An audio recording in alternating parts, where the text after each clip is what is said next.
Do we get older, but not wiser? Is the enemy of my enemy my frenemy? Is Carrie Bradshaw the worst person alive? Yes, the answer to all of these questions is yes. But since you're already here, you might as well keep watching. I'll say something funny. Probably.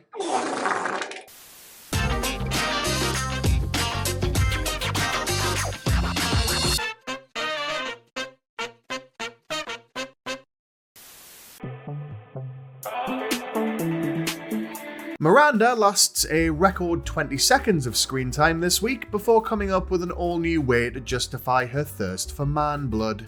It comes after an ill-fated meet-cute at Starbucks with Will, a smart, cute urban planner, which, as the innocent victims of their shitty work from any city on Earth will tell you, is a contradiction in terms. Ms. Hobbs Bathory is prevented from carrying out her traditional post-date ritual of dancing naked in a shower of arterial blood by Will's failure to show up.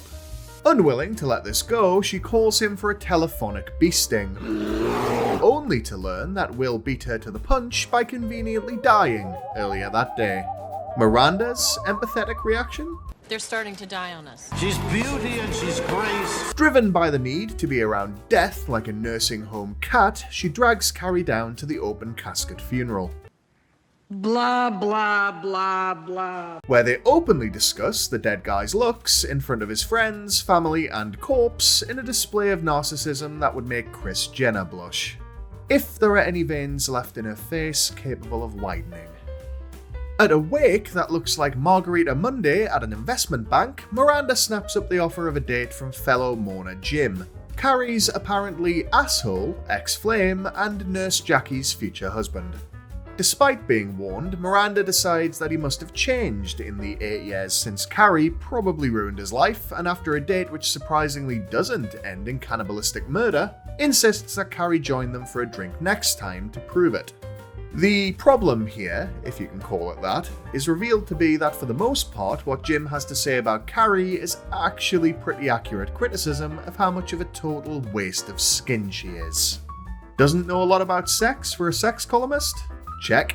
Buys too many shoes? Check. Walks all over people?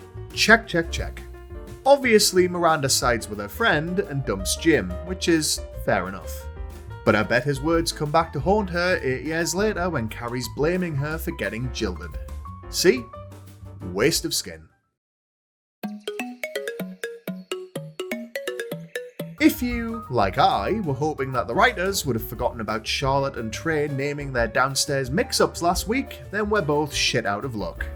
Trey's latest attempt to guide Schooner into what must by now be a very dry dock ends in another maritime disaster. By now, his inability to fill her with anything except disappointment is testing even Charlotte's annoyingly boundless optimism. Things are so bad that she's thinking about just handling it herself. I mean, last night, I got so turned on I almost...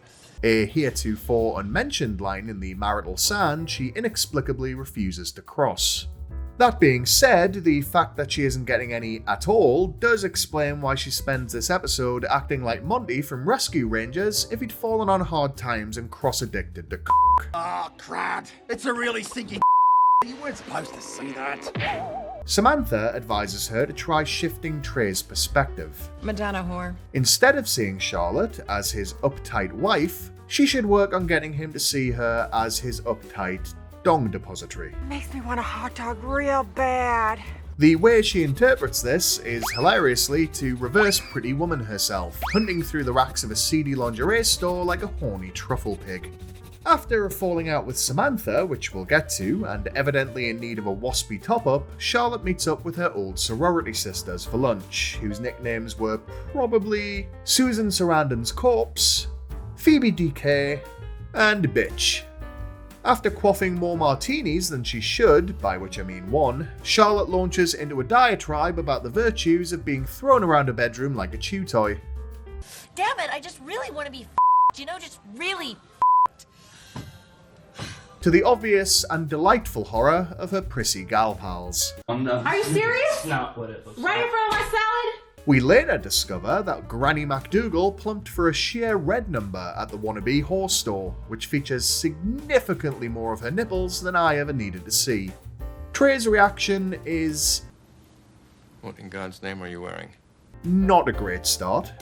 Worsened by the fact that his wife seems to have painted her face for a starring role in a black and white movie. When that doesn't work, all my worst nightmares are made real when Charlotte strips off and makes good on her threat to dial her own rotary phone right in front of Trey. Her gamble pays off and they finally manage to do the deed, but Carrie's voiceover predictably undercuts the achievement by announcing, That night, Trey successfully screwed his wife for a full minute and a half.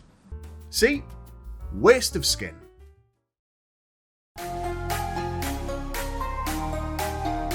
In a further sign that the people writing this show got their degrees by correspondence from the E.L. James School of being the f***ing worst, this week we're expected to believe that someone employed Carrie as an educator. For $300 a class, the local learning annex is paying her to enlighten the city's single women as to where they might find a man. It's clear that they haven't actually read her columns because the list of Miss Bradshaw's hunting grounds reads as follows: magazine launch parties, and wherever he's out shopping with his wife. Carrie's shocked to discover an at-capacity audience for her first event, marvelling at how many desperate women there are in New York. Whereas I was more surprised that the city evidently has a serious female literacy issue. She saunters on stage with only her purse for backup and launches into a patronising speech which essentially boils down to, men can often be found on the street. Groundbreaking. When this meets with the reaction it deserves, Carrie's unwise and vanishingly rare admission that she's really no expert on men prompts my favourite character not just of the episode but maybe of the entire series to ask, Then why are we paying to hear you talk about it? Despite experiencing firsthand the revelation that she knows as much about dating as Mark Wahlberg knows about racial sensitivity, Carrie fails to reach the same conclusion we did years ago. She isn't even qualified for a job she created. Side note, if you think I'm too harsh on Carrie, we later see her washing her underwear in the bathroom sink. They've added sound effects in post, but there's clearly no water in there. And the last episode was set during the height of a sweltering NYC summer. So we're left to assume that this last bastion of hope for singletons everywhere is wandering around the city smelling like a Long John Silver's during a blackout. At her second class, this time delivered to a far more appropriate audience of 6, Carrie ditches the classroom setting and takes the attendees out to a nearby bar. This is meant to be proof that she really does know what she's talking about when it comes to dating, but outside of paying for their drinks with her fee, all she does is point them at random guys within a 6-foot radius. It's hardly Millionaire Matchmaker, but then they did knowingly pay for a class led by a woman whose love life is measured with one of those industrial accident signs. See? Waste of skin.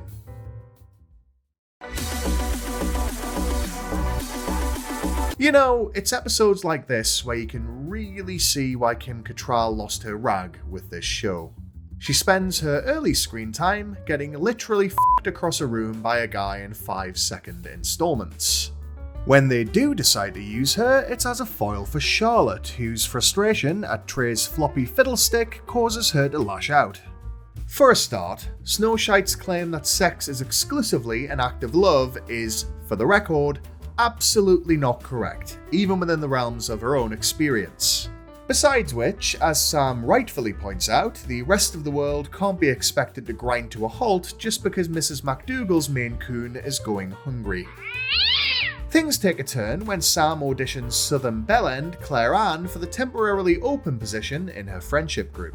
Because, although her new friend might struggle to wrap her tongue around vowels, she has no such trouble with the Tennessee tickler of a terrified non-speaking extra in full view of the bar they're in.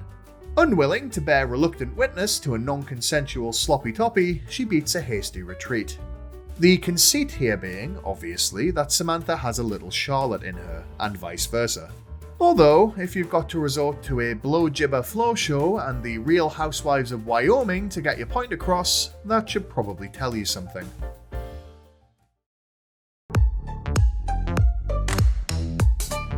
But wait, I have something to tell you too.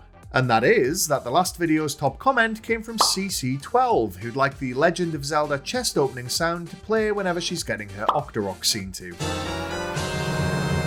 Let's hope whoever else is involved isn't making this noise. This week's question is, if you had to teach a class about relationships, what would your area of expertise be? Answers as usual in the comments below please, and the best will school us all next time. Either way, thanks for watching, don't forget to like and subscribe, and remember, if you can't be good, be crusty.